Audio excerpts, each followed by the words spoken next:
আসসালামু আলাইকুম ওরহমতুল্লাহি ওয়াবারাকাতুহ। দিনী আমল 2 ইউটিউব চ্যানেলের দিনী ভাই বোনেরা, আমি আশা করছি আল্লাহ তাআলার অশেষ রহমতে আপনারা ভালো আছেন, সুস্থ আছেন। আলহামদুলিল্লাহ। আজ পবিত্র রজব মাসের প্রথম সোমবার। এই সোমবার দিনে বা রাতে কষ্ট করে একটি ছোট্ট দোয়া 3 বার করে পাঠ করলে আল্লাহ তাআলা নিজেই বলেছেন তার জীবনের সকল গুনাহ মাফ করে দেবেন এবং বিশ্বনবী সাল্লাল্লাহু আলাইহি সাল্লামের সঙ্গে জান্নাতে পর্যন্ত সে যেতে পারবে। সুবহানাল্লাহ। অত্যন্ত ফজিলতপূর্ণ একটি মাস, ফজিলতপূর্ণ একটি দিনে আমলটি আপনারা কখনোই মিস করবেন না। আমি সংক্ষেপে ভিডিওটিতে শিখিয়ে দিচ্ছি, এই নিয়মে আমলটি করবেন ইনশাআল্লাহ। ভিডিওটি মনোযোগ দিয়ে সম্পূর্ণ দেখুন। রজব হচ্ছে আরবি মাসের 7ম মাস। রজব শব্দের অর্থই হলো সম্মান করা। ইসলামে যে 4টি মাস সম্মানিত মাস, সেই মাসগুলোর মধ্যে রজবও একটি। রজব ও শাবান মাস পবিত্র রমজানের আগমনী বার্তা বহন করে। এ মাস আসলেই নবীজি সাল্লাল্লাহু আলাইহি ওয়াসাল্লাম রমজানকে স্বাগত জানিয়ে বেশি বেশি দোয়া এবং আমল করতেন। হযরত উম্মে সালমা রাদিয়াল্লাহু তাআলা আনহা বলেন, রাসূলুল্লাহ সাল্লাল্লাহু আলাইহি ওয়াসাল্লাম রমজান মাস ছাড়া সবচেয়ে বেশি রোজা পালন করতেন শাবান মাসে, তারপরে এই রজব মাসে।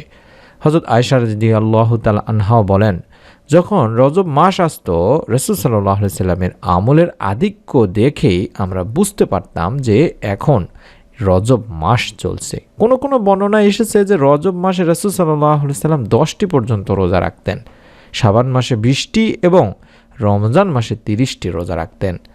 রজব মাসের আমলগুলোর মধ্যে অন্যতম আমলই হলো এই নফল রোজা রাখা।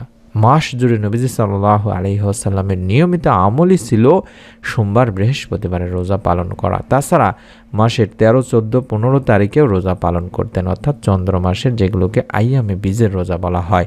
এবং মাস জুড়ে বেশি বেশি নফল নামাজ পড়তেন, যেমন তাহাজ্জুদের নামাজ পড়তেন, ইশরাকের নামাজ, চাশতুদ্দোহার নামাজ, জাওয়ালের নামাজ, আওয়াবিনের নামাজ, তাইয়াতুল ওযু, দুখুলুল মসজিদ ইত্যাদি নামাজের ব্যাপারে যত্নবান ছিলেন। তাই আমরা চেষ্টা করব দিনী ভাই বোনেরা এই মাসটিকে বেশি বেশি ইবাদত করা এবং বেশি বেশি নফল নামাজের সাথে রোজা বেশি বেশি রাখার চেষ্টা করব। পবিত্র সোমবার দিন বিশ্বনবী সাল্লাল্লাহু আলাইহি সাল্লাম রোজা রাখতেন। এই বিষয়ে আমরা জানি হযরত আয়েশা রাদিয়াল্লাহু তাআলা আনহা বলেছেন, আল্লাহ রাসূল সাল্লাল্লাহু আলাইহি ওয়াসাল্লাম সোমবার বৃহস্পতিবারে রোজা রাখতেন। তাই চেষ্টা করবেন যদি সম্ভব হয় সোমবারে রোজা রেখে আমলটি করার, কারণ সোমবারের দিনে বা রাতে এই আমলটি করলে আল্লাহ মনের আশা পূরণ করে দেবেন, সকল দোয়া কবুল হবে ইনশাআল্লাহ। কারণ সাপ্তাহিক আমলগুলো পেশ করাই হয় সোমবার ও বৃহস্পতিবারে। হাদিসে এসেছে এই দুদিন তাই রাসূল সাল্লাল্লাহু আলাইহি সাল্লাম রোজা রাখতেন। আবু হুরায়রা রাদিয়াল্লাহু তাআলা আনহু এর বর্ণনা মতে আল্লাহ রাসূল সাল্লাল্লাহু আলাইহি সাল্লাম বলেন, প্রতি সপ্তাহে সোমবার ও বৃহস্পতিবার আল্লাহ তাআলার কাছে আমল পেশ করা হয়, তখন আল্লাহ তাআলা তার মুমিন বান্দাদের ক্ষমা করে দেন। সুবহানাল্লাহ। তাই আমরা চেষ্টা করব আল্লাহ তাআলার যাতে আমাদেরকেও ক্ষমা করে দেন, তার জন্য এই ছোট্ট দোয়ার মাধ্যমে জীবনের সমস্ত গুনাহের জন্য আল্লাহ তাআলার কাছে ক্ষমা চাইব, মাপ চাইব। বেশি বেশি দরুদ ও ইস্তেগফার পাঠপূর্বক এই দোয়াটি কম করে হলেও অন্তত 3 বার পাঠ করব। রব্বি ইন্নী যালামতু নাফসি ফাগফিরলি, রব্বি ইন্নী যালামতু নাফসি ফাগফিরলি, রব্বি ইন্নী যালামতু নাফসি ফাগফিরলি। হে আমার রব, হে আল্লাহ, নিশ্চয়ই আমি আমার নফসের প্রতি জুলুম করেছি, সুতরাং আপনি আমাকে ক্ষমা করে দিন। সূরা আল কাসাসের 16 নম্বর আয়াতে আল্লাহ রাব্বুল আলামিন নিজেই বলেছেন। এবং একটি ছোট্ট দোয়া অন্তত 3 বার পাঠ করব, যেই দোয়া পড়লে বিশ্বনবী সাল্লাল্লাহু আলাইহি সাল্লামের সঙ্গে আপনি জান্নাতে পর্যন্ত যেতে পারবেন। যারা বিশ্বনবী সাল্লাল্লাহু আলাইহি সাল্লামকে ভালোবাসেন, একান্ত আশেক যারা, তারা সব সময় চাইবেন যে বিশ্বনবী সাল্লাল্লাহু আলাইহি সাল্লামের সঙ্গে যেন আমি জান্নাতে যেতে পারি। হাদিসে পাকে এমনই একটি দোয়ার আমলের কথা বলা হয়েছে যে দোয়ার আমলে মুমিন মুসলমান বিশ্বনবী সাল্লাল্লাহু আলাইহি ওয়াসাল্লামের সঙ্গে জান্নাতে পর্যন্ত যেতে পারবেন। সুবহানাল্লাহ। আর সেই দোয়াটি হচ্ছে, রদিতু বিল্লাহি রাব্বা ওয়া বিল ইসলামি দীনা ওয়া বিমুহাম্মাদিন সাল্লাল্লাহু আলাইহি ওয়াসাল্লাম নাবিয়্যা, রদিতু বিল্লাহি রাব্বা ওয়া বিল ইসলামি দীনা ওয়া বিমুহাম্মাদিন সাল্লাল্লাহু আলাইহি ওয়াসাল্লাম নাবিয়্যা, রদিতু বিল্লাহি রাব্বা ওয়া বিল ইসলামি দীনা ওয়া বিমুহাম্মাদিন সাল্লাল্লাহু আলাইহি ওয়াসাল্লাম নাবিয়্যা।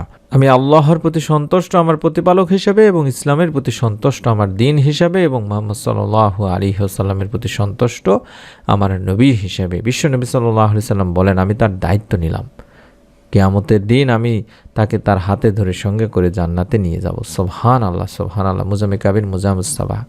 আমরা এই দোয়াটি প্রতিদিন সকালবেলা ফজরের ফরজ নামাজের পরে অন্তত 3 বার করে পড়ে থাকি।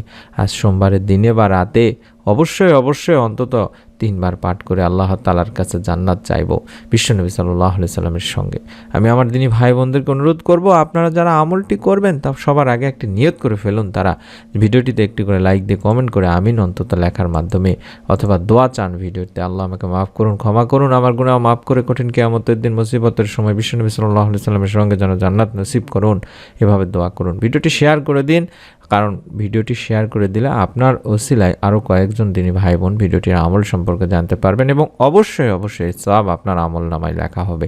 কঠিন কিয়ামতের দিন মুসিবতের সময় এটা আপনার কাজে আসবে। তাই অনুরোধ করছি ভিডিওটি শেয়ার করে দেওয়ার জন্য আপনার নিকট আত্মীয় স্বজনদের কাছে, এবং পরবর্তী নতুন আমলের ভিডিওগুলো আমরা সবার আগে দিয়ে থাকি, তাই অনুরোধ করছি নতুন ভিডিও পাওয়ার জন্য অবশ্যই চ্যানেলটি সাবস্ক্রাইব করে বেল বাটনটি অন করে রাখতে ভুলবেন না। সকলে ভালো থাকুন, সুস্থ থাকুন।